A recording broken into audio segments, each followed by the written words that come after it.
Hey, good morning, everyone, and welcome. It is FPT Radio Live. It's Monday, November the 27th, and most of Thanksgiving weekend is in the books. We got one more Monday Night Football game tonight to wrap it all up. But John, we had some interesting games last night. Yesterday, the Eagles and Bills. That was something.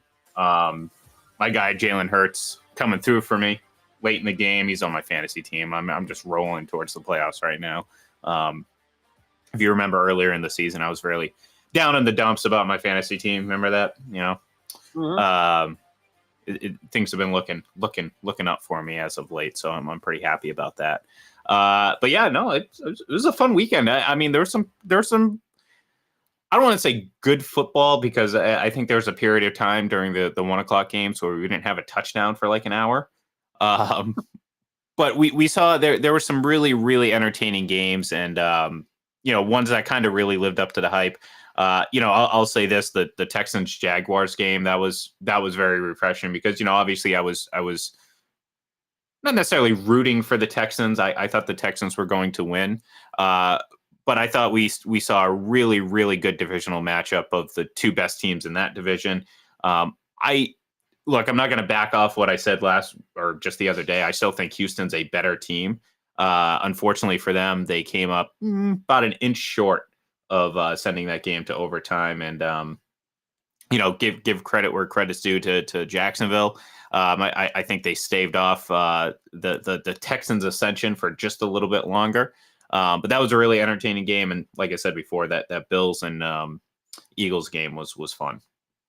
The thing about Jacksonville is they're 8-3 now. They're one of 7 teams with only 3 losses in the league. Obviously, Philadelphia is the only team with 1 loss, and no teams have just 2 losses. But Jacksonville, 8-3 this year. They also won 6 out of their last 7 last year. So they're 14-4 over their last 18 games. So they're playing really good football. They have the ability to win on the road. They're undefeated on the road this season. So that's something that they can hang their hat on. They can travel, maybe pull off an upset in the first round of the playoffs. We'll see. But Houston is obviously an improving team. And look at the Colts, who I have no clue how they're 6-5, but they are 6-5. So that division, which at the beginning of the year looked like it was going to be Jacksonville 9-8, 10-7 maybe, and then 3 other teams in a rebuild mode is actually better than anticipated. Obviously, Philly against Buffalo was the marquee game of the day. And look, Philly just finds ways to win. Amazingly, Ian, they're 10-1 and they're only a plus 64 point differential, which is not a lot when you consider that they're Right. 10-1. Conversely, look at Buffalo, 6-6, and their point differential is over 100. Like they just pound teams into submission, and then when they lose like in head scratching fashion, kind of like yesterday, kind of like against the Patriots, kind of like how they did on opening night against the Jets. So Buffalo continues to underperform, underachieve, and Philadelphia just finds ways to win. Your man Jalen Hurts, 27-2 in his last 29 regular season games. That's remarkable. Yeah. No, it is. It's pretty incredible, and it's like, you can sit there and you can we can build any narrative we want off that stat. That very low point differential. Are they the Minnesota Vikings? Are they just winning close games and just kind of having luck, or are they just a team that knows how to win? And I mean that I think is kind of the case with Philadelphia, because we saw yesterday. For much of the game, it looked like, looks like Philly finally looks vulnerable. You know what I mean? Like they look like they can be matched with a better team, and then all of a sudden it just kind of all clicked for them.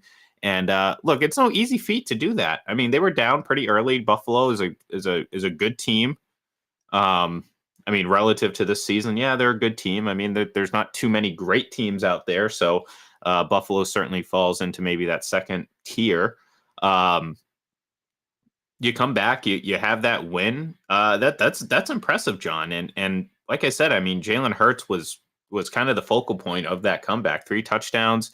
At one point, it was 3 touchdowns in 4 passes or something like that.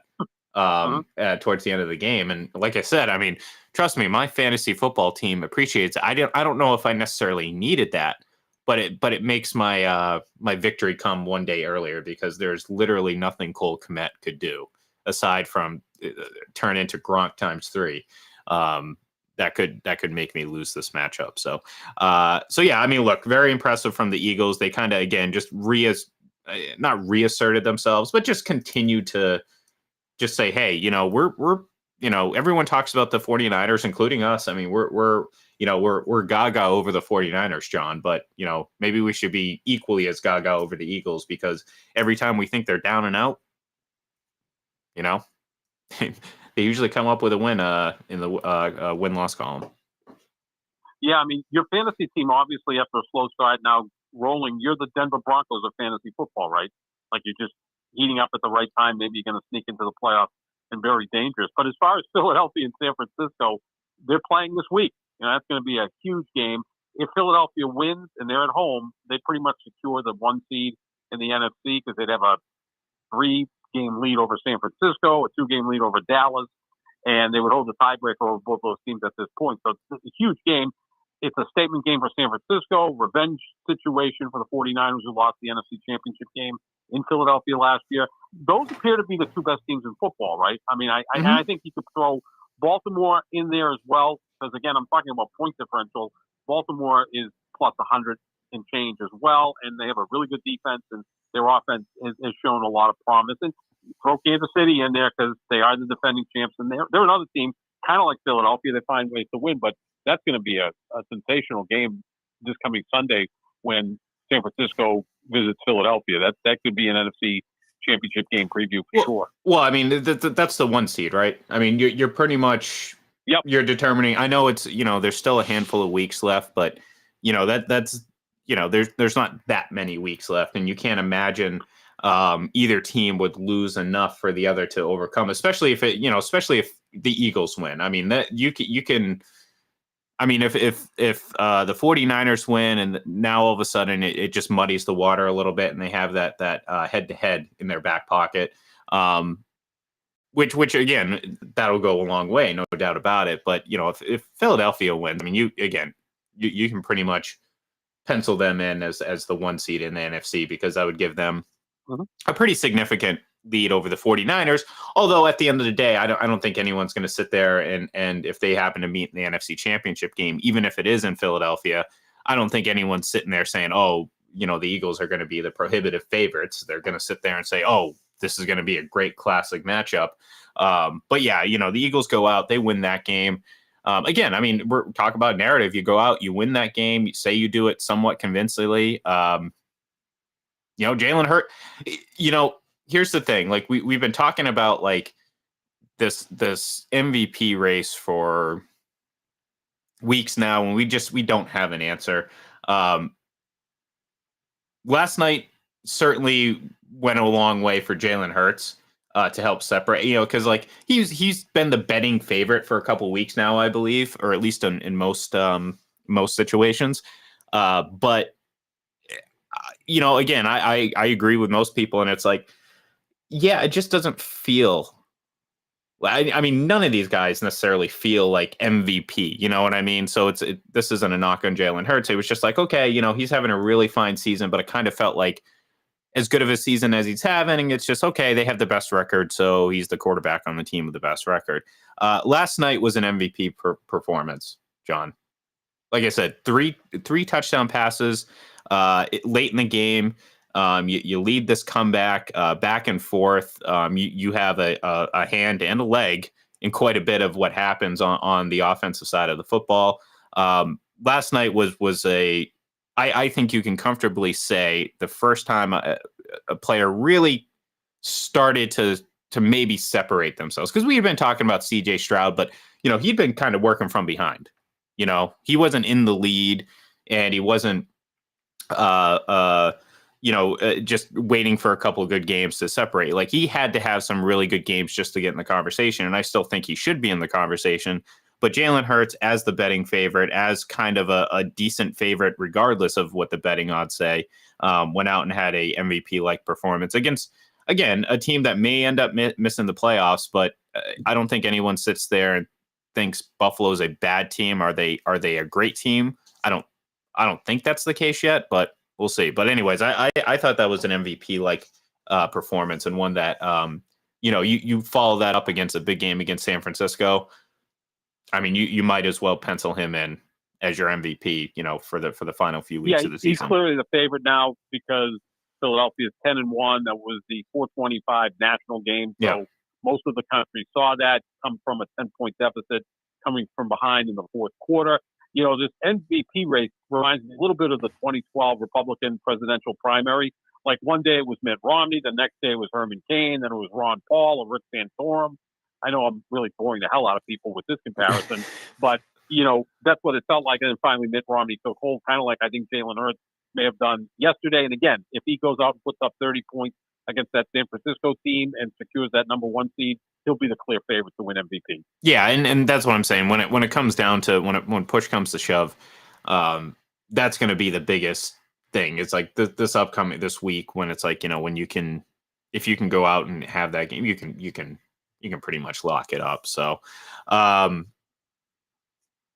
wow. So, anyways, I just happened to look over to my left, and the Panthers have fired head coach Frank Reich, according to Ian Rappaport. So, that was quick. Yeah, well, look, several weeks ago when the story came out that he wanted to draft C.J. Stroud and Tepper there, the owner, Dave Tepper, wanted to go Bryce Young, and look, as soon as you start hearing stuff like that, especially with a first-year head coach, it's not long for them to be together. I mean, especially when you're looking at a season where you're 1-9 or 1-10 or whatever the hell they are now. 1-10 now. Yeah, 1-10, and you don't own your first rounder. Your first round pick. Wow, that was in stereo. We did that, Ian. Yeah, it was like we didn't even plan that. Actually, we did. We spent 2 hours rehearsing that before we got on the air. But no, so if that's the thing. So you're looking at it, if you're Carolina right now, and you're like, well, first of all, I look. I'm not here to bash Frank Reich. I think his reputation kind of outgrew his ability. You know what I mean? Like, he came in, he won the Super Bowl with Philadelphia.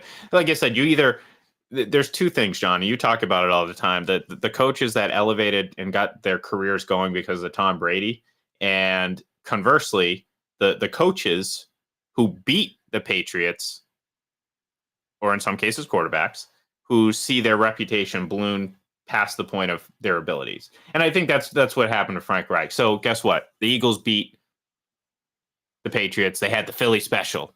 Great. Awesome. Doesn't mean he's a great coach. He was clearly out of his element here. Not a great situation for him, but, like I said, sometimes these I don't know, you just think people get overhyped. We see it in coaches, we see it in players, and then people wonder why it was a disaster. Well, you brought in a guy who had success with a championship team, John.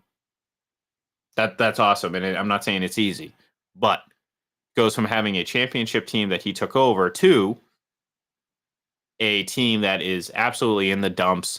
There's no leadership among this group of players or organization, and so Carolina, I guess you are missing what he did in Indianapolis, which again, his first year there, they got to the playoffs. He had Andrew Luck healthy, and then Andrew Luck decides to retire in August of 2019. So now Jacoby Brissett becomes the quarterback, then 1 year of Phillip Rivers, and then another year of Carson Wentz and Matt Ryan. He's never had the same quarterback in consecutive years as the head coach, and I'm not saying that he's any kind of great coach. And he didn't beat Tom Brady in the Super Bowl. He beat Bill Belichick in the Super Bowl. Oh yeah, because his offense put up 41 on the board. But you know what I mean. You know what I mean. Right. The Eli Manning is another case, right? Right. Eli Manning's the quarterback. He's going to go to the Hall of Fame most likely because he beat Brady twice.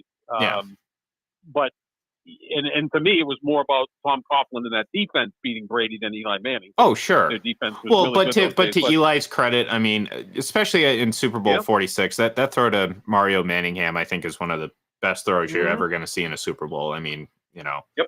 I object. See, I'm being objective here. I'm understanding what I saw, and it sucks. I mean, the helmet catch, that's a whole different story. That's a whole lot of just luck and fortune that kind of. A lot of things had to go right there. But yeah, so but kind of to my point though, John, like now 14 teams make the playoffs every year. So that doesn't move me as a head coach. You know what I mean? Like you say, oh, look what he did with Indianapolis. And I understand like the quarterback situation wasn't ideal. It wasn't like he had scrubs. I mean, you had guys past their prime, sure, but it wasn't like, he had Zach Wilson. But at the same time, it's like, okay, yeah, 14 teams make the playoffs, 7 from each conference. I'm not that doesn't really move me as a head coach. You got to do more for me to give you the benefit of the doubt. So to Carolina's credit, they at least saw this probably as a irreparable situation. Something that just look, he's not going to be the guy that brings you out of the slump. There's obviously already this tension between ownership. You're 1-9. There's nothing good coming out of this season, John. Your only saving grace is that maybe somehow Bryce Young, and it's certainly a possibility because we've seen this before. Not every player hits the ground running in their first season. So you know what? Maybe Bryce Young does need a little bit of time. Maybe that's going to come next year. And maybe next year we're going to sit there and say, oh, this is the guy who went first overall. This is what he looks like. But Frank Reich's not the guy. And I guess, like I said, to Carolina's credit, I'm going to try to give them as little credit as possible in this situation, but some because they did decide that, 1 year, not even a year, is enough. So let's move on. So Frank Reich got fired last year by Indianapolis, replaced by Jeff Saturday. So which former Carolina Panther player with no coaching experience takes over? Like that's going to be my Smith? Question, right? Is it? I'd go Steve Smith for the entertainment value. I'd be up for that. Yeah, that would be you think Dion is entertaining in Colorado? Yeah, give me Raiders and Panthers and watch Steve Smith and Antonio Pierce yap at each other. That would be fun. Give me that. Yeah, give me that every day of the week. Yeah, I see exactly. See, I'm cool with that. So go Steve Smith. Yeah. Oh man. But anyways, so all right, that's going to do it for us here today. We're not going to talk about another former Carolina Panthers coach, Ron Rivera, who looks like he's